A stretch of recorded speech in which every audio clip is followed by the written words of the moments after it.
হরে কৃষ্ণ। শ্রীমদ্ ভাগবত গীতা যথাযথ প্রথম অধ্যায় প্রথম শ্লোকটি আজকে আমরা শ্রবণ করব। প্রথমে আমরা মঙ্গলাচরণ করে নিচ্ছি। ওং অজ্ঞানতিমিরাধানাশ জ্ঞানাঞ্জন শলাক্যা চক্ষুरुन्मीलितं येन तस्मै श्रीगुरवे नमः। श्रीचैतन्यमनभीष्टं स्थापितं येन भूतले स्वयं रूपं कदा मह्यं ददाति स्वपदान्तिकं।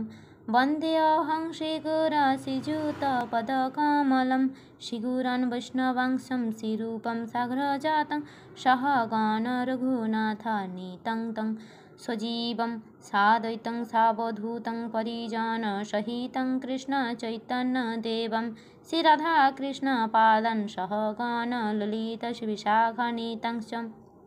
नमो विष्णुपादाय कृष्णपृष्ठाय भूतले श्रीमते भक्तिवेदान्तस्वामिनिति नामिने। नमस्ते सरस्वती देवे गौरवाणी प्रचारिणे निर्विशेषशून्यवादी पाश्चात्यदेशोत्तारिणे। नमो विष्णुपादाय कृष्णपृष्ठाय भूतले श्रीमते जयापताका स्वामिनिति नामिने। नमो आचार्योपाध्याय निताय कृपापदायिने गौरकथाधामोदाय नगरग्रामोद्धारिणे। वंशाकल्पतरुभ्यश्च कृपासिन्धुभ्येव च पतितानां पावनेभ्यो वैष्णवेभ्यो नमो नमः। नमो महावदान्याय कृष्णप्रेमोपदायते कृष्णाय कृष्णचैतन्यनाम्ने गौरत्रिषे नमः। हे कृष्ण करुणा सिन्धु दीनबन्धु जगत्पते गोपेश गोपिकान्त राधाकान्त नमोऽस्तुते। तप्त काञ्चन गौराङ्गी राधे वृन्दावनेश्वरी विश्वभानुसुते देवी प्रणमामि हरिप्रिये। नीलाचल निवासाय नित्याय परमात्मने बलभद्रसुभद्रभं जगन्नाथाय ते नमः। ॐ विन्दाय तुलसीदेवै पियावै केशवस्य च विष्णुभक्तिपते देवी सत्यवत्यै नमो नमः। जय श्री कृष्ण चैतन्य प्रभु नित्यानंद श्री अद्वैत गदाधर शिवासादि श्री गौर भक्तवृंद। हरे कृष्ण कृष्ण कृष्ण हरे हरे हरे राम राम राम हरे हरे। हरे कृष्ण। प्रथम अध्याय विसर्जक धृतराष्ट्र उवाच। शुद्ध संस्कृत उच्चारण करब आमरा। धृतराष्ट्र उवाच धर्मक्षेत्रे कुरुक्षेत्रे समावेतजुजुत्सवः मामकः पाण्डवाश्चैव किमकुर्वत सञ्जय। धृतराष्ट्र उवाच।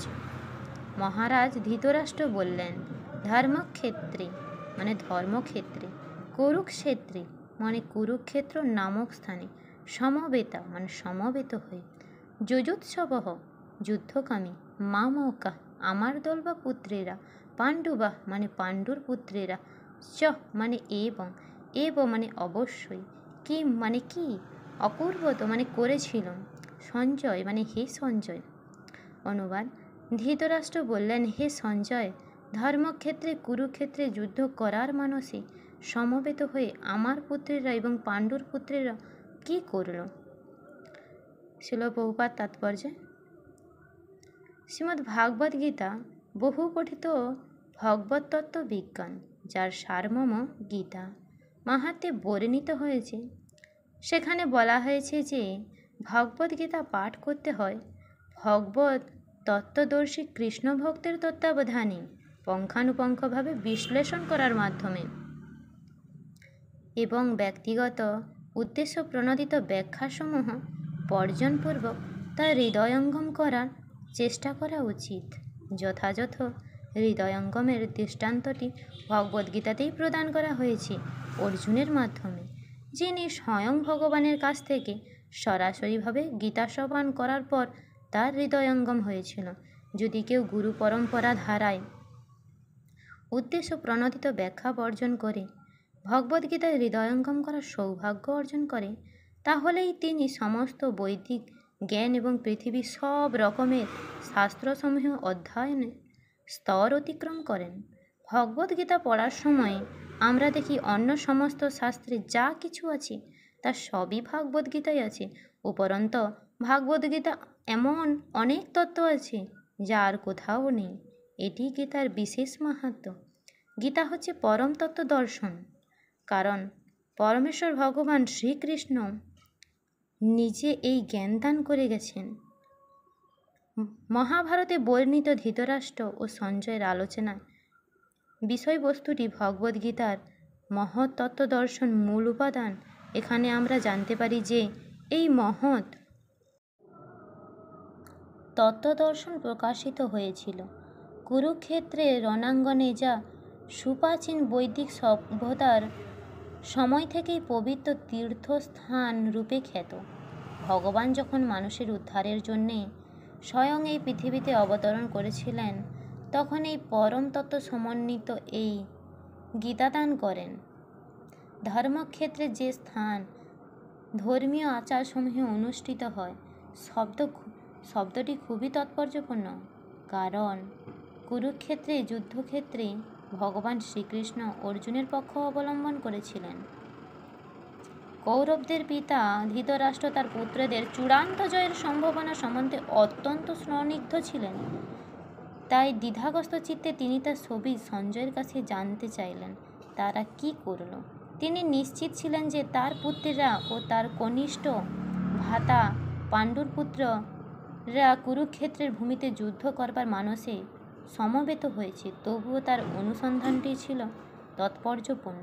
তিনি চাননি যে পাণ্ডব ও কৌরবদের মধ্যে কোনো আপোষ মীমাংসা হোক।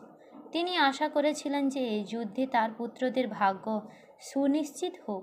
যেহেতু এই যুদ্ধের আয়োজন হয়েছিল কুরুক্ষেত্র, যাকে বেদে আরাধনার ক্ষেত্র বলে উল্লেখ করা হয়েছে, এমনকি দেবতাদের জন্যেও তাই, ধৃতরাষ্ট্র এই যুদ্ধের ফলাফলের ওপর এই পবিত্র স্থানের প্রভাব সম্বন্ধে শঙ্কাকুল হয়েছিলেন। তিনি খুব ভালোভাবে জানতেন যে অর্জুন এবং পাণ্ডুর অন্যান্য পুত্রদের উপরে এই পবিত্র স্থানের মঙ্গলময় প্রভাব পড়বে, কারণ তারা সকলেই ছিলেন অত্যন্ত ধর্মপরায়ণ। সঞ্জয় ছিলেন ব্যাসদেবের শিষ্য। তিনি ব্যাসদেবের আশীর্বাদে তিনি দিব্য দৃষ্টির প্রভাবে ধৃতরাষ্ট্রের ঘরে বসে কুরুক্ষেত্রের রণাঙ্গন দেখতে পাচ্ছিলেন। আর তাই ধৃতরাষ্ট্র তাকে যুদ্ধক্ষেত্রের পরিস্থিতি সম্পর্কে জিজ্ঞাসা করলেন।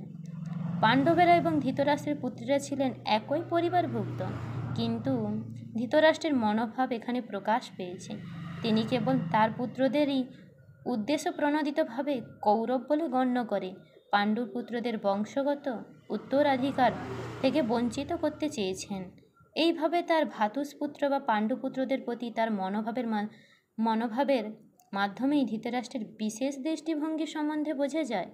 ধান খেতে যেমন আগাছাগুলি তুলে ফেলে দেওয়া হয়, ঠিক তেমনই এই আলোচ্য বিষয়টি শুরু থেকে এটি আশা করা যায় যে কুরুক্ষেত্রে ধর্মক্ষেত্রে, যেখানে ধর্মের জনক শ্রীকৃষ্ণ স্বয়ং উপস্থিত রয়েছেন, আগাছার মতন ধৃতরাষ্ট্রের পুত্র বা তাদের অনুগামীদের উপড়ে ফেলা হবে এবং ভগবানের ইচ্ছাক্রমে ধার্মিক যুধিষ্ঠির নেতৃত্বে ধর্মপরায়ণ ও মহাত্মাগণের পূর্ণ প্রতিষ্ঠা হবে।